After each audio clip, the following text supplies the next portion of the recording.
ladies! Welcome back to my YouTube channel. So for today's video, try natin ang V-Line Cosmetics, which is Aqua Cream by V. Cortez. Hello mga V-Vs!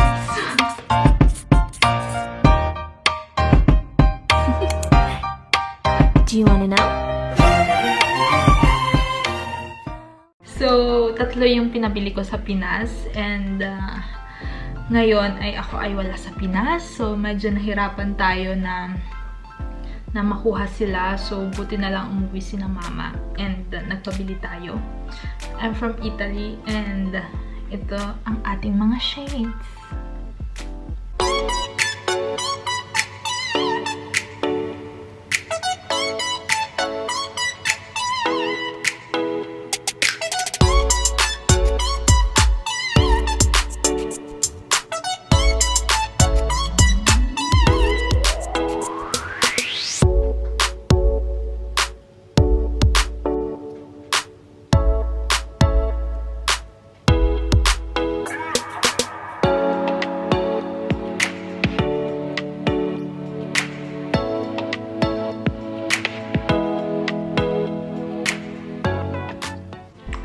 So, ang price niya isa is 389 pesos. Pero, dahil nga sa Lazada natin siya binili, so meron siyang additional na shipping fee na 48 pesos each. So, dahil nga tatlo yung binili ko, so every lip tint, 447 ang price na isa. Nakikita dito kung saan siya pwedeng gamitin, which is sa eyelid, sa cheeks, and sa lips. So, three purpose yung pwedeng paggamitan nito. So, iswipe muna natin sila. Swipe ba tawag?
Nating itatry ay si Aura. Dahil si Aura, hindi ko pa siya nagagamit.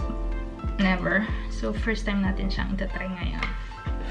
So, meron tayong mirror. Shout out kay Ate Joy. Dahil siya nagregalo nito sa akin. So, yan.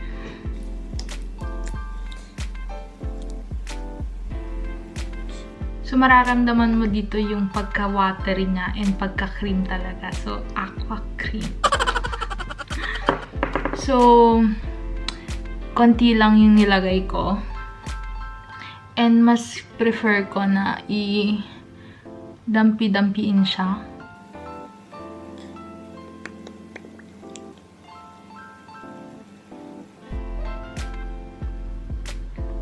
Yan. So, this is Aura. Wala akong nilagay sa eyelid ko. So, try natin na maglagay. Aura pa rin. So, buha lang akong konti. Ganyan.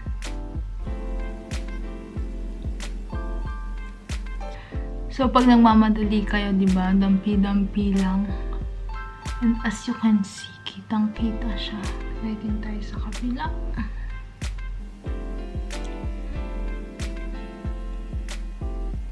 Talaga ako marunong mag-makeup. So, i-blend lang natin siya sa taas. Okay. Now, cheeks. Pak. Pak. Tingnan natin kung nabe-blend ba siya.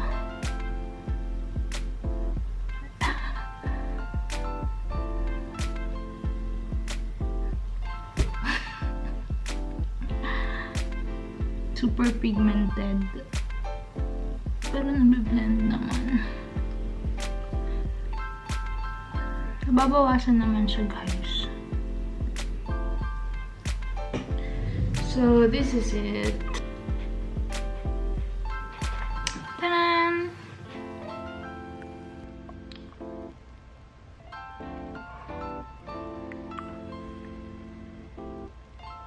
Ngayon, dahil konti lang yung nilagay natin, mas kapalan natin yung sa lips. Although, okay na to para sa akin. Pero sa tingin ko, ito na yung pinakamakapal. Ipatang konti.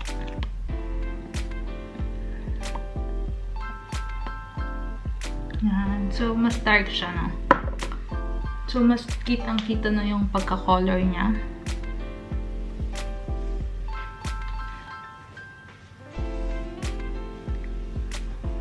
This is Aura. So, meron tayong Salviattini pampatanggal ng makeup.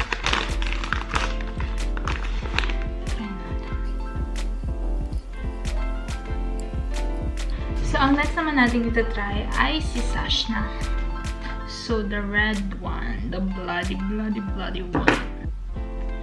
Okay.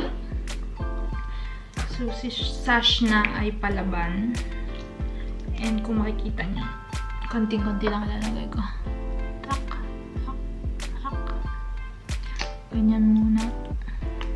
And then, so ganyan lang. Ayun. Dump lang natin siya. Ganyan yung pa-sweet lang. Kung gusto niyo ng sweet, konti lang. Pero sobrang konti naman. Lagyan pa natin.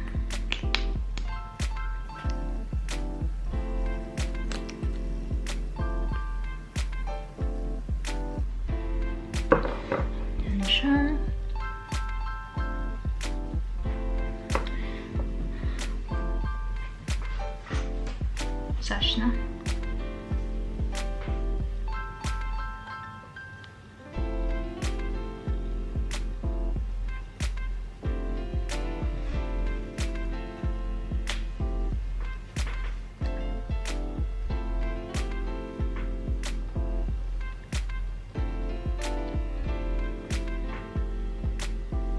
So, try naman natin siya sa eyelid.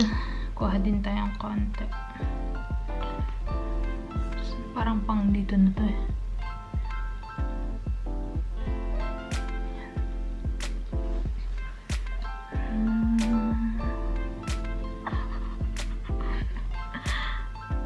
Hindi talaga ako marunong mag-tansya.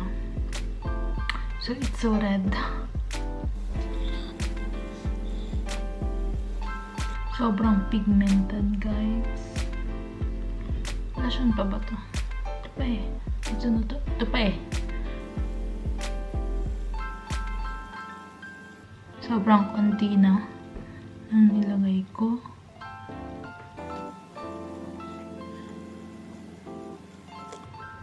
Okay. So now, babawas na ang konti kasi ang kapal. So, ngayon, magdadagdag tayo sa lips para makita niyo pag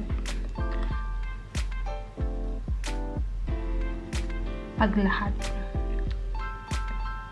Okay na to. Shucks. Ito mas powdery siya. Hindi ko nararamdaman yung pagka-aqua na compare kay Aura. Makikita niyo rin sa swipe.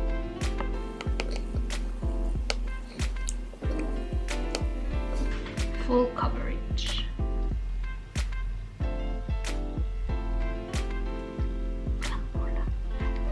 So, ito yung pang party. Mula po. Pero medyo dry siya sa lips. Okay. Tanggalin na natin. Kasi dry talaga yung lips ko.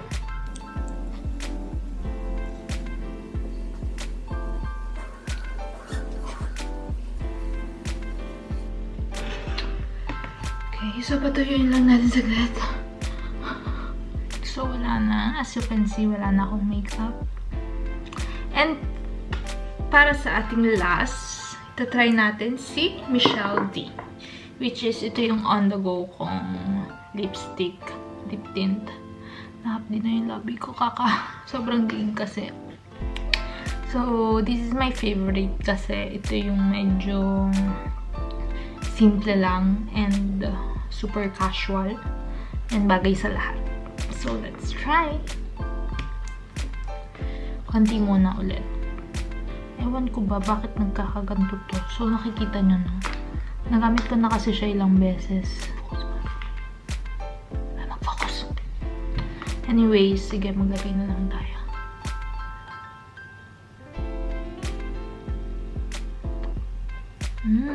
Ito yung aqua. Super lambot i-blend. Hindi katulad nung kay Sashna na ang diin. Ang sakit na sa labi. Ito, aqua talaga siya. So, ngayon, mag-blend tayo sa ating pisngi. Konti lang.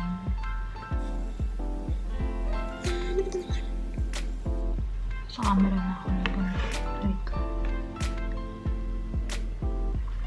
Super blendable niya. Ganda. Perfect. Bagay sa akin. And super lambot niya. Ang dali niyang i-blend. Kahit madami yung ilagay mo. Nabiblend mo siya ng maayos. And konti sa eyelid.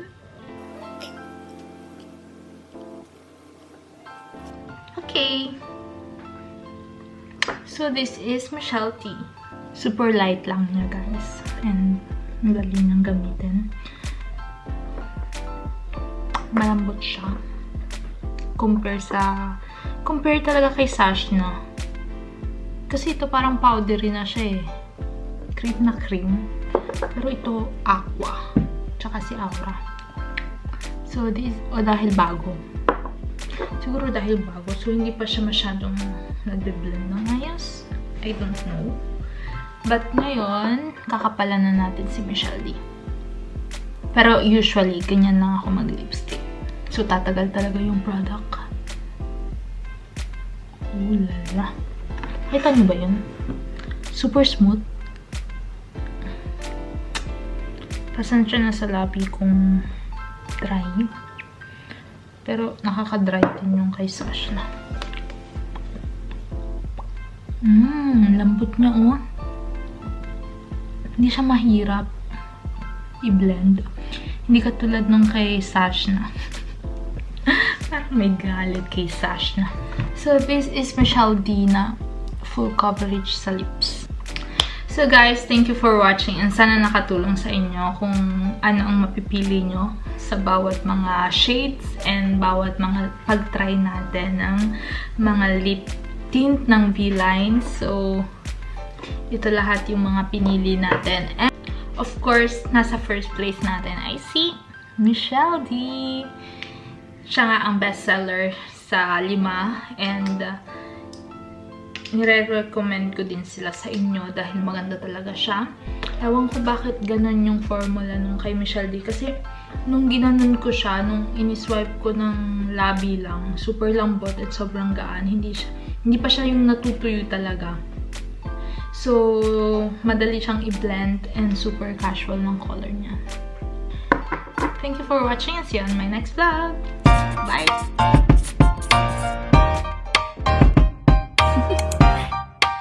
Do you want to know?